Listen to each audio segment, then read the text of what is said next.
So friends, welcome back to my YouTube channel learn science. आज हम chapter number 6 temperature and heat का part 6 लेकर के आए हैं, जिसमें आज का हमारा टॉपिक है रेडिएशन ऑफ हीट, और ये हमारा लास्ट टॉपिक है। इसके बाद हमारा चैप्टर जो है वो कंप्लीट हो जाएगा। तो हमने हीट ट्रांसफ़र के 3 मोड्स पढ़े थे कि हीट ट्रांसफ़र के 3 मोड्स होते हैं, convection, convection and radiation.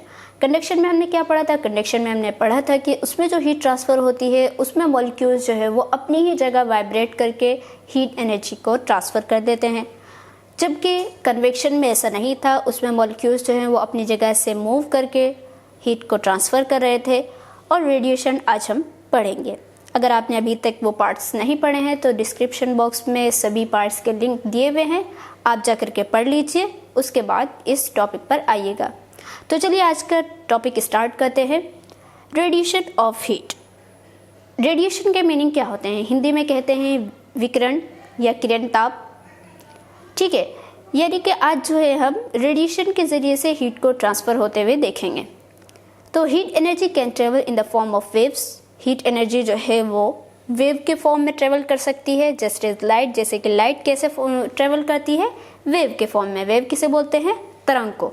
Okay, these waves, both heat and light and many other types of wave are called electromagnetic waves। और यही waves जो कि हीट में भी होती है, मतलब हीट जो है जिसके ज़रिए से ट्रेवल करती है, लाइट भी ट्रेवल करती है, और दूसरी टाइप की वेव्स, इन सभी वेव्स को आप क्या बोलेंगे? इनको बोलेंगे इलेक्ट्रोमैग्नेटिक वेव्स।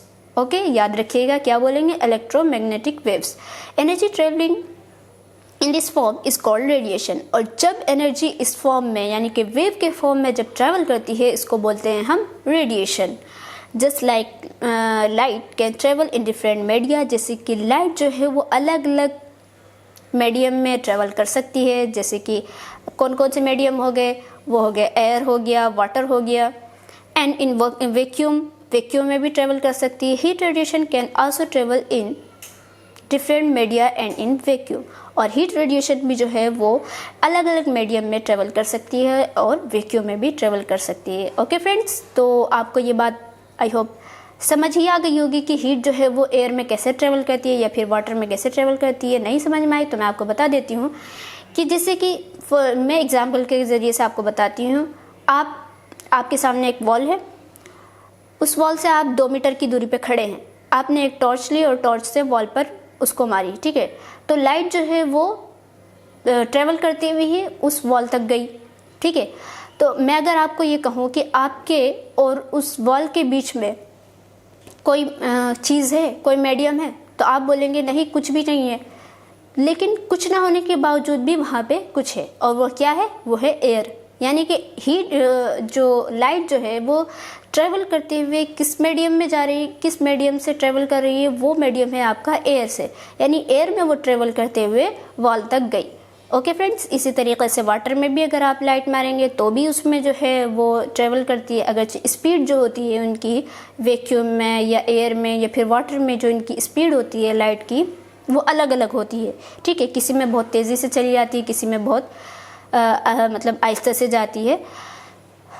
उसके अलावा heat radiation can also travel in different media and in vacuum. यानी हीट रेडिएशन भी जो है वो मतलब अलग अलग मीडियम में भी, और जैसे कि एयर में भी हो गई, वाटर में भी हो गई, उसमें भी ट्रेवल कर सकती है, और उसके अलावा वैक्यूम में भी ट्रेवल कर सकती हैं।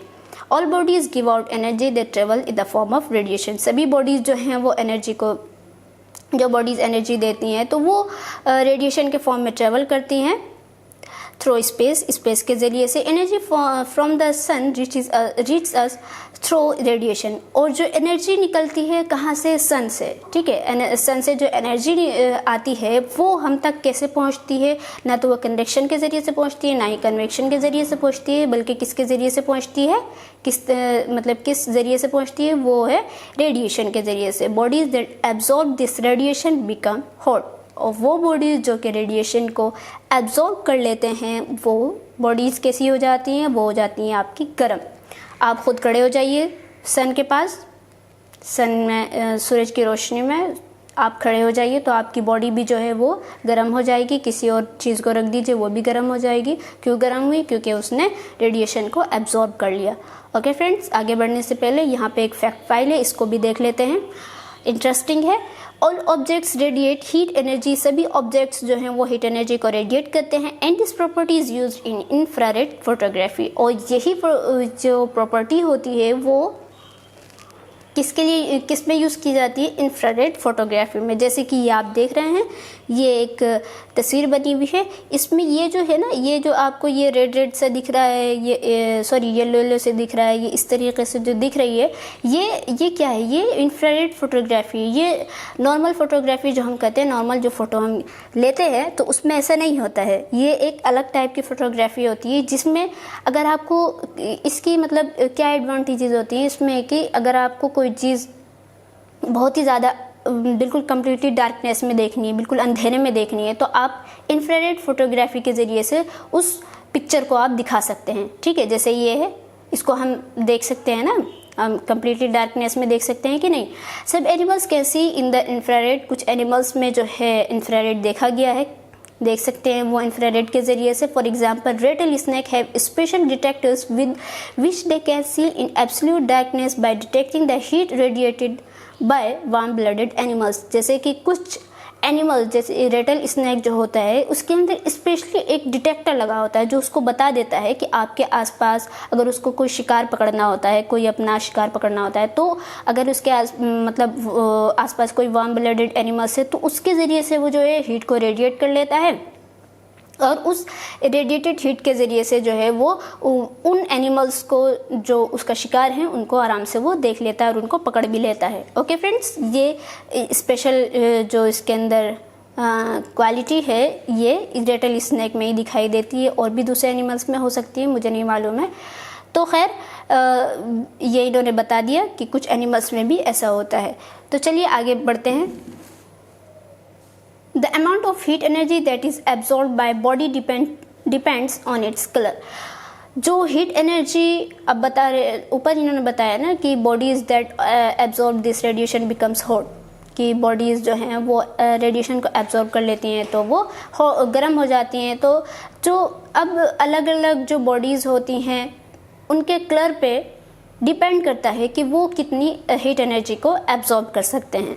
जैसे कि bodies that are black absorb more of the radiated heat than white bodies. जो बॉडीज़ जो हैं, जो बॉडीज़ ब्लैक कलर की होती हैं, तो वो जो है वाइट बॉडीज़ के कंपैरिजन में ज़्यादा हीट को एब्जॉर्ब कर सकती हैं।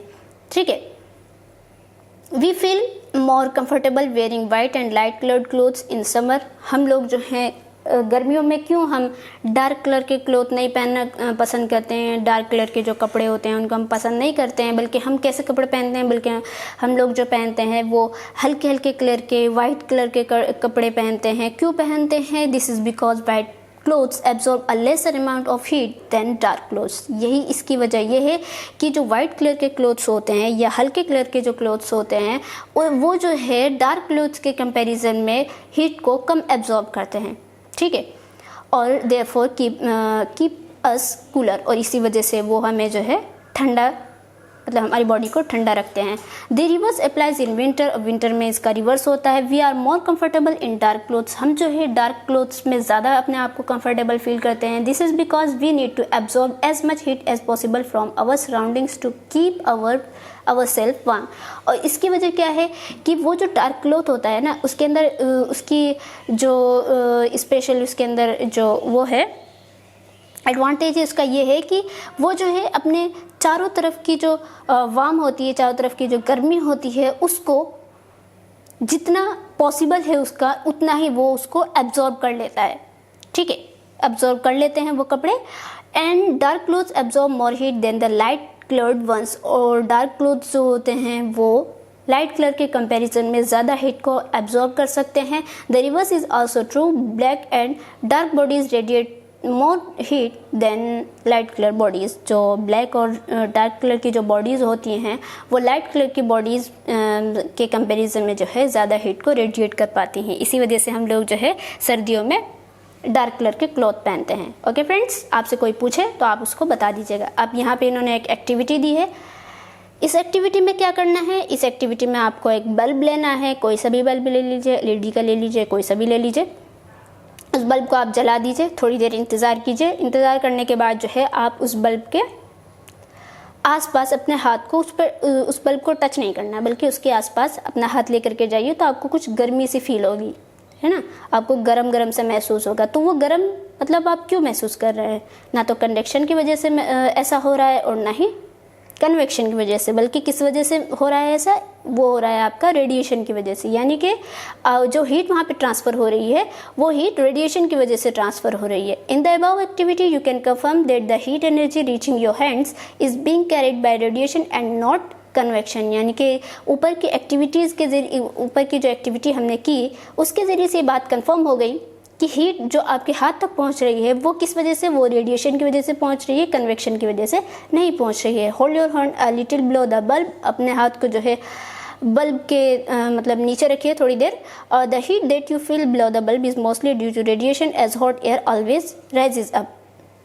जो आप हीट को वो करेंगे, फील करेंगे उस बल्ब के नीचे, तो वो जो है किस वजह से होती है? रेडिएशन की वजह से हो रही है। आइए कुछ प्रैक्टिकली एग्जांपल देख लेते हैं इसके, अपने आसपास की हीट जो है रेडिएट कैसे होती है, यानी हीट का रेडिएशन कैसा होता है।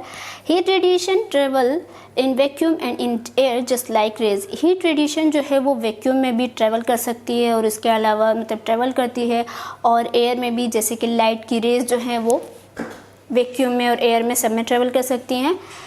That is why electric room heaters have mirror behind the heating coil.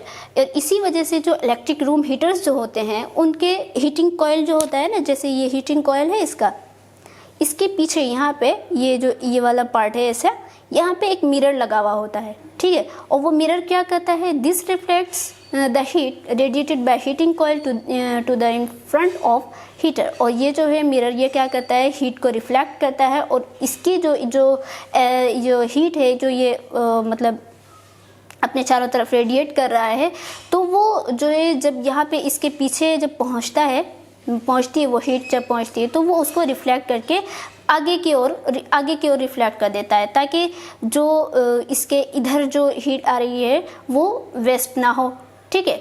This way the heat radiated in the direction behind the heater is not wasted. और ये मतलब इस वजह से किया जाता है ताकि जो इधर जो हीट आ रही है वो वेस्ट ना हो, बल्कि सारी की सारी हीट जो है वो आगे की ओर चली जाए, आगे की ओर रिफ्लेक्ट हो जाए, but redirect to the form. Okay, अब यहाँ पे एक इन्होंने जो है सोलर पैनल का भी एग्जाम्पल दिया है।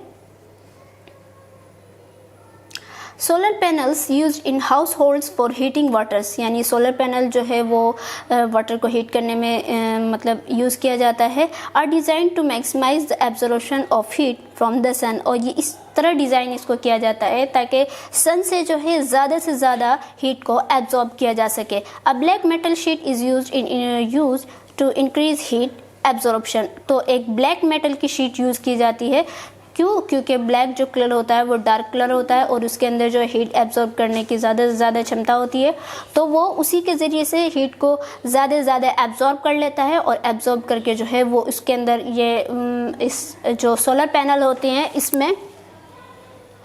इसमें जो है हीट मतलब ये एब्जॉर्ब करके रखता है, फिर उसके ज़रिए से हम वो अपने घर के इलेक्ट्रिक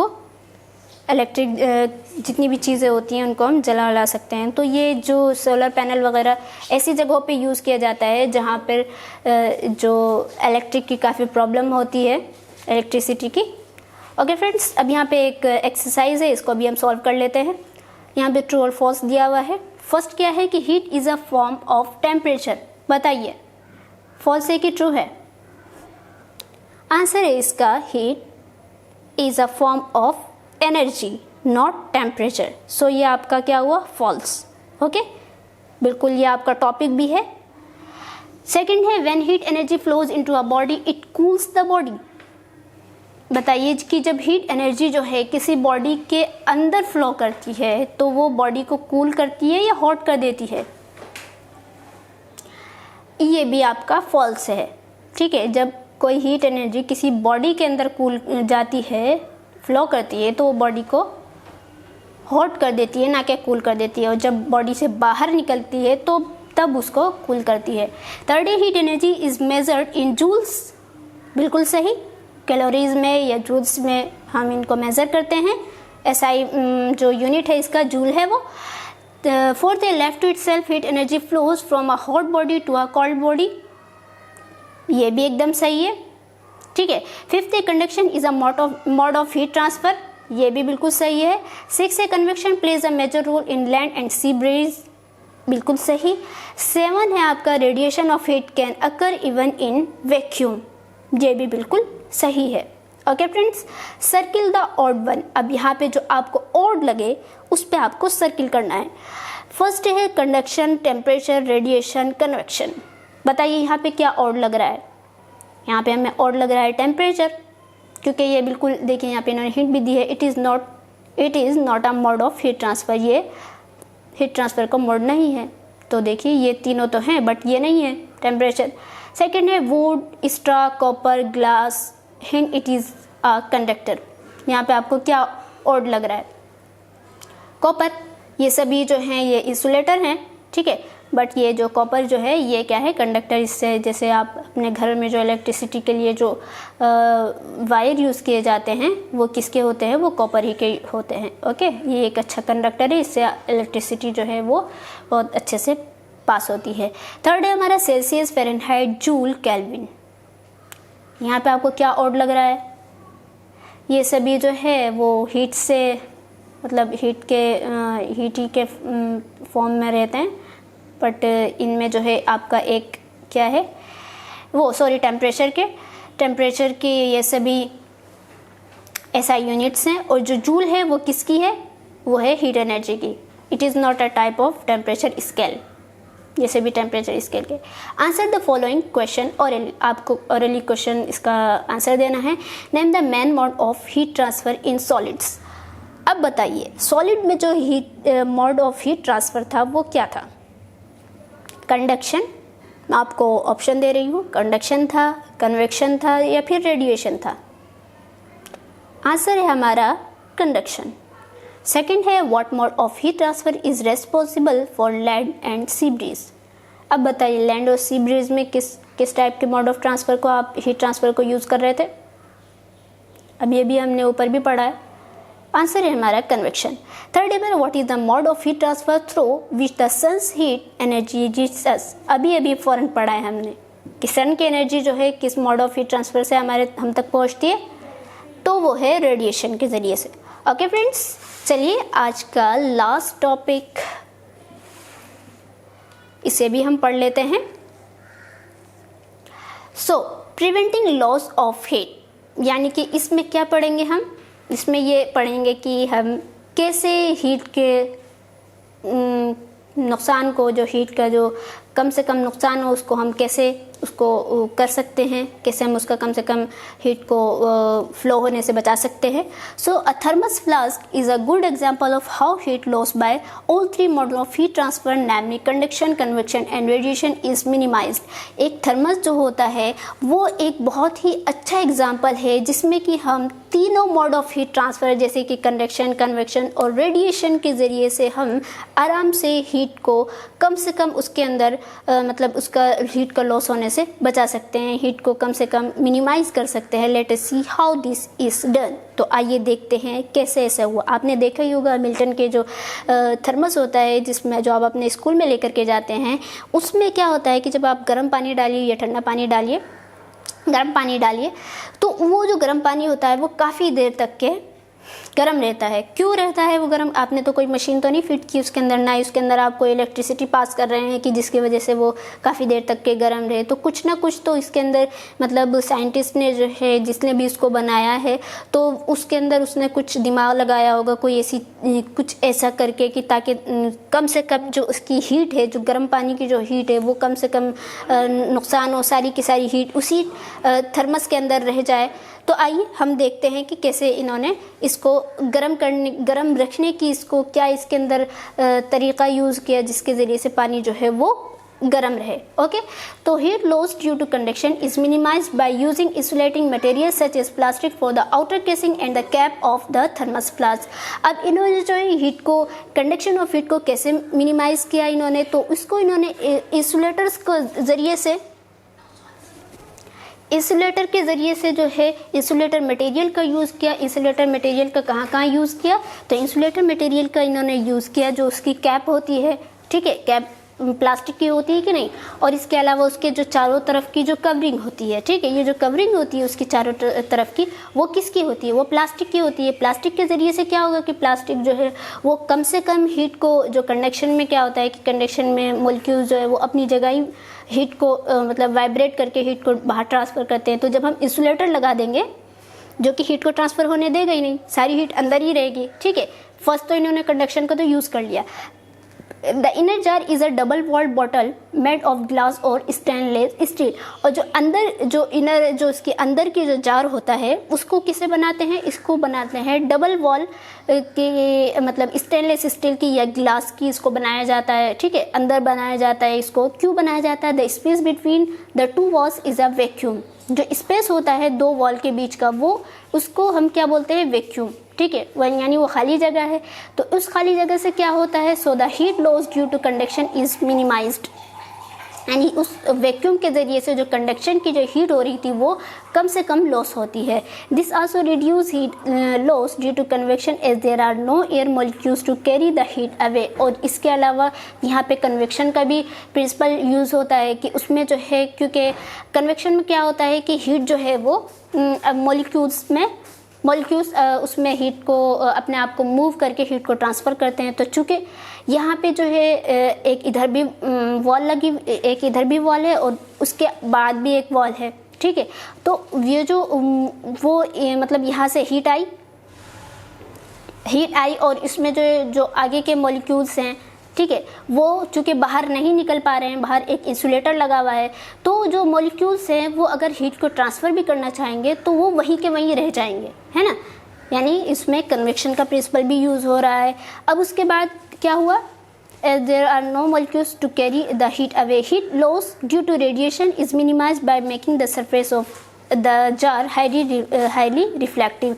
और जो रेडिएशन के इन्होंने प्रिंसिपल कैसे यूज़ किया, इस वजह से यूज़ किया कि उसमें जो है उसकी जो उसका सरफेस होता है जार का उसको हाईली रिफ्लेक्टिव बनाते हैं, ठीक है, बहुत ही ज़्यादा वो ऐसा रिफ्लेक्टिव बनाते हैं। उसको अंदर का देखते ही होंगे आप, एकदम आप अगर थर्मस के अंदर देखेंगे तो वो बहुत ज़्यादा रिफ्लेक्टिव होता है, बहुत ही ज़्यादा चमकीला सा होता है ना, चमकदार सा होता है, ताकि उसमें अगर हीट जो है वो रिफ्लेक्ट करके मतलब हीट कहीं और अगर जाने की भी कोशिश करे तो वो रिफ्लेक्ट होकर के वापस उसी के अंदर आ जाए, ठीक है।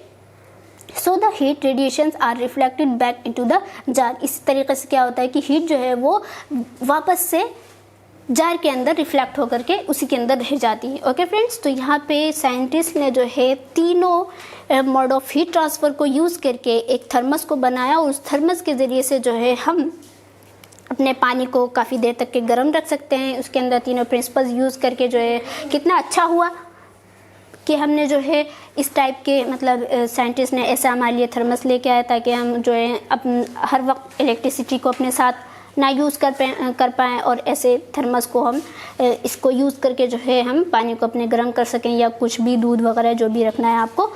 ओके फ्रेंड्स, तो आज की वीडियो यहीं तक। आज हमने अपना ये वाला चैप्टर कंप्लीट कर लिया है। आई होप आपको सारी बातें अच्छे से समझ में आई होंगी जो मैंने समझाने की कोशिश की है। अगर दब भी नहीं आती है तो आप मुझे कमेंट बॉक्स में आप मुझे कमेंट कीजिए, जो बात आपको समझ में नहीं आती मैं उसका आंसर देने की पूरी कोशिश करूँगी।